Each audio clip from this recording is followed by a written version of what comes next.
कदीम सल्तनत एल्डोरिया के दिल में बुलंद पहाड़ों और चमकते दरियाओं के दरमियान एक जादुई जगह थी जिसे स्टारफॉल वैली कहा जाता था। कहा जाता था कि हर 100 साल बाद आसमान से चमकते हुए सितारे गिरकर इस वादी में आते हैं और अपने पीछे चमकदार जवाहरात छोड़ जाते हैं जिनमें खास जादुई ताकतें होती हैं। लेकिन किसी ने भी हकीकत में यह मंजर कभी नहीं देखा था, यहाँ तक कि अब 12 साला फन और उसका बेहतरीन दोस्त लेला करीबी गांव सिल्वर ब्रूक में रहते थे। उन्हें जंगल में घूमना, खुफिया खजाने तलाश करना और जादुई मखलूकात की कहानियां सुनाना बहुत पसंद था। एक शाम जब सूरज उफ़क़ के पीछे छुपने लगा, फन और लेला ने एक हैरत अंगेज मंजर देखा।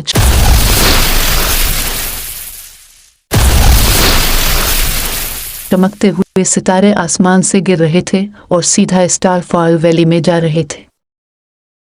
क्या तुमने ये देखा? फन ने हैरानी से कहा। हमें फौरन वहां जाना होगा, लेला ने जोश से कहा और अपना थैला उठा लिया। चिराग हाथ में लिए वो चुपके से गांव से निकले और वादी की तरफ रवाना हो गए। जैसे ही वो वहां पहुंचे, उन्होंने देखा कि जमीन पर छोटे छोटे चमकते हुए पत्थर बिखरे हुए हैं जो किसी दिल की धड़कन की तरह रोशनी दे रहे थे।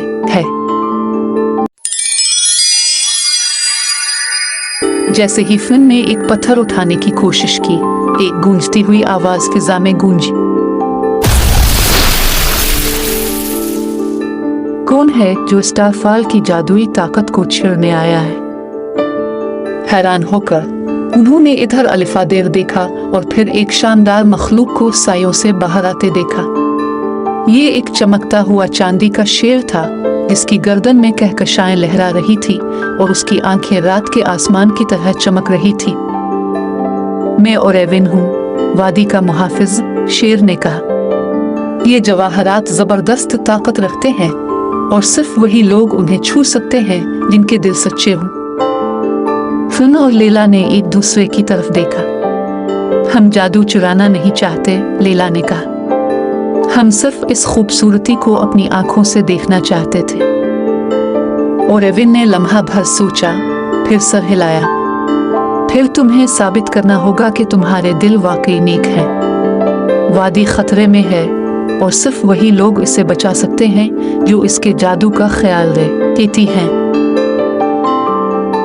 और एविन ने उन्हें बताया कि लॉर्ड ब्लैकथॉर्न नामी एक लालची शख्स ने स्टारफॉल वैली के राज का पता लगा लिया है। वो इन जादुई जवाहरात को चुराना चाहता है ताकि उनकी ताकत को अपने लिए इस्तेमाल कर सके। अगर वो कामयाब हो गया तो वादी की जादुई रोशनी हमेशा के लिए खत्म हो जाएगी। हमें इसे रोकना होगा, फिन ने पुख्ता इरादा किया। लेकिन कैसे? लेला ने पूछा। और एविन ने मुस्कुरा कर कहा, इसका जवाब वादी के जादू में छुपा है, लेकिन इसके लिए तुम्हें एक खास मुहिम पर जाना होगा। क्या तुम तैयार हो? फिन और लेला ने एक साथ कहा, हम तैयार हैं। वरियन ने आसमान की तरफ देखा और बोला, अगर ब्लैकथॉर्न को रोकना है तो तुम्हें 3 जादुई चैलेंजेस पूरे करने होंगे। अगर तुम कामयाब हुए तो वादी का जादू हमेशा के लिए महफूज रहेगा। फन और लेला ने एक दूसरे की तरफ देखा और पुरज़्म अंदाज में सर हिलाया। हम तैयार हैं, फिन ने कहा। रेविन ने अपना चमकता हुआ पंजा हुआ में उठाया और अचानक वादी में एक चमकदार रास्ता नमूदार हो गया। पहला चैलेंज, बहादुरी का दरिया। फिन और लेला एक तेज बहते हुए दरिया के किनारे पहुंचे। पानी के बीच में एक बड़ा पुल था, लेकिन यह गायब होता और फिर नमूदार होता था। यह दरिया सिर्फ उन्हें पार करने देता है जो अपने दिल में खौफ को शिकस्त दे सकी। और रेविन की आवाज हुआ में गूंजी। लेला ने गहरी सांस ली। हमें खौफजदा हुए बगैर पार करना होगा। उन्होंने पुल पर कदम रखा। जैसे ही उन्होंने अपने खौफ को नजरअंदाज किया, पुल ठोस हो गया और वो आराम से दरिया पार कर गए। दूसरा चैलेंज, सच्चाई का जंगल। आगे एक गहरा जंगल था।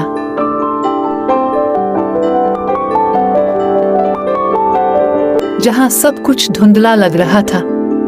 हर तरफ सरगोशियां हो रही थी। अचानक दरख्तों के बीच से एक आवाज आई, अगर तुम यहाँ से गुजरना चाहते हो तो अपनी सबसे बड़ी सच्चाई का सामना करो। तुमने आए। मैं हमेशा खुद को बहादुर जाहिर करता हूँ, लेकिन कभी कभी मुझे भी डर लगता है। से लैला ने भी सर झुकाकर कहा, मैं दूसरों को खुश रखने की कोशिश करती हूँ, मगर कभी कभी मुझे खुद भी मदद की जरूरत होती है। जैसे ही उन्होंने सच्चाई कबूल की, जंगल की धुंध खत्म हो गई और रास्ता साफ हो गया।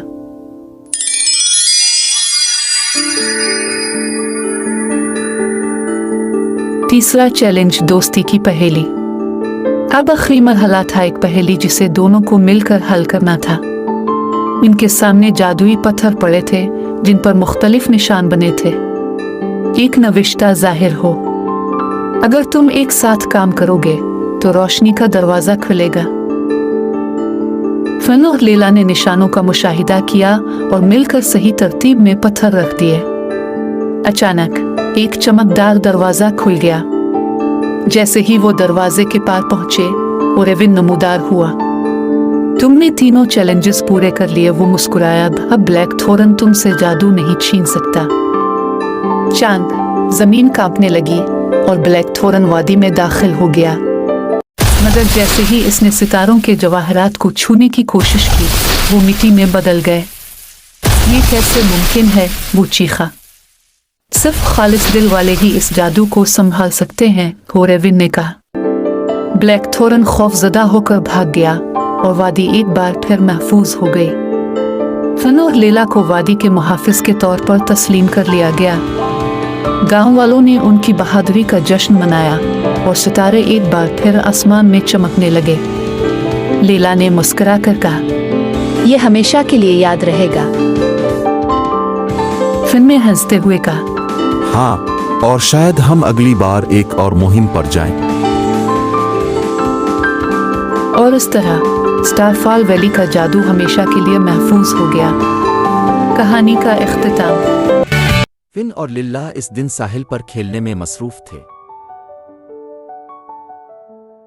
फिन लहरों के साथ दौड़ रहा था, जबकि लिल्ला नर्म रेत में खूबसूरत शेल्स, सीपियां तलाश कर रही थी। समंदर की ठंडी हवा और चमकती धूप में सब कुछ पुरसुकून लग रहा था, जब अचानक रेत में कुछ हिलने लगा। लिल्ला पीछे हटी और हैरानी से देखा, रेत के नीचे एक बड़ी कदीम कछुआ थी। ये अमाशल थी, जो समंदर की सबसे दाना और उम्र रसीदा कछुआ मानी जाती थी, लेकिन आज वो बहुत घबराई हुई लग रही थी। अमाशल ने गहरी सांस लेते हुए कहा, क्या फिन लिल्ला, मुझे तुम्हारी मदद चाहिए। लिल्ला ने भी तशवीश से कहा, क्या हुआ अमाशल? क्या समंदर में कोई मसला है? हमें क्या करना होगा? हम मदद के लिए तैयार हैं। माशल ने इधर अल्फादेर देखा, जैसे कोई उनका पीछा कर रहा हो, फिर सरगोशी में बोली, एक कीमती नीला मोती जो समंदर की सबसे ताकतवर चीजों में से एक है, चोरी हो गया है।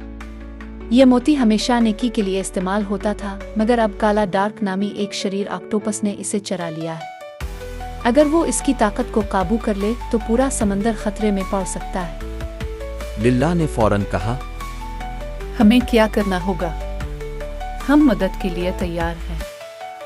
अमाशल ने बताया कि मोती एक तारीक गार में छुपा है, लेकिन वहां तक पहुंचने के लिए एक खुफिया रास्ता जाना होगा, जो कि सिर्फ समंदर के बहादुर तरीन मखलूकात ही तय कर सकते हैं। फिन जोश से बोला, तो फिर देर किस बात की? चिल्लू फौरन निकलते हैं। क्या फिन और लिल्ला काला डार्क के माशल ने उन्हें एक खुफिया रास्ते के बारे में बताया, जो समुद्री घास के मैदानों से गुजरता हुआ एक तारीक गार तक पहुंचता था। वहां काला डार्क रहता था। फिन और लिल्ला अपनी तेज तैराकी की महारतों का इस्तेमाल करते हुए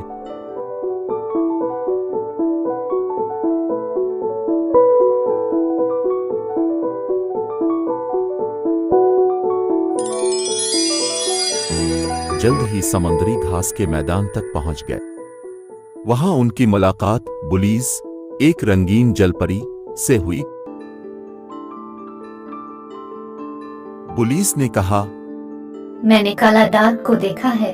वो आज रात मोती के साथ कुछ अजीब जादू करने वाला है। अगर तुम उसे रोकना चाहते हो तो जल्दी करो। फन और लिल्ला ने पुलिस का शुक्रिया अदा किया और आगे बढ़ गए। जल्द ही वो एक बड़ी खौफनाक गार तक पहुंचे जहां अंदर रोशनी झिलमिलाती दिखाई दे रही थी। जैसे ही वो अंदर दाखिल हुए, काला डार्क अपनी 8 लंबी टांगों से मोती को हवा में उछाल रहा था। अलिफ काला डार्क रा। आखिरकार जब ये जादू मुकम्मल हो जाएगा तो मैं समंदर का बादशाह बन जाऊंगा। फन और लिल्ला ने आंखों ही आंखों में इशारा किया और एक मंसूबा बनाया। लिल्ला ने अपनी चमकदार दम से रोशनी मुनकिस की जिससे काला डार्क की आंखें चिंधिया गईं और इसी लम्हे फन ने एक जबरदस्त गौता लगाया और मोती झपट लिया।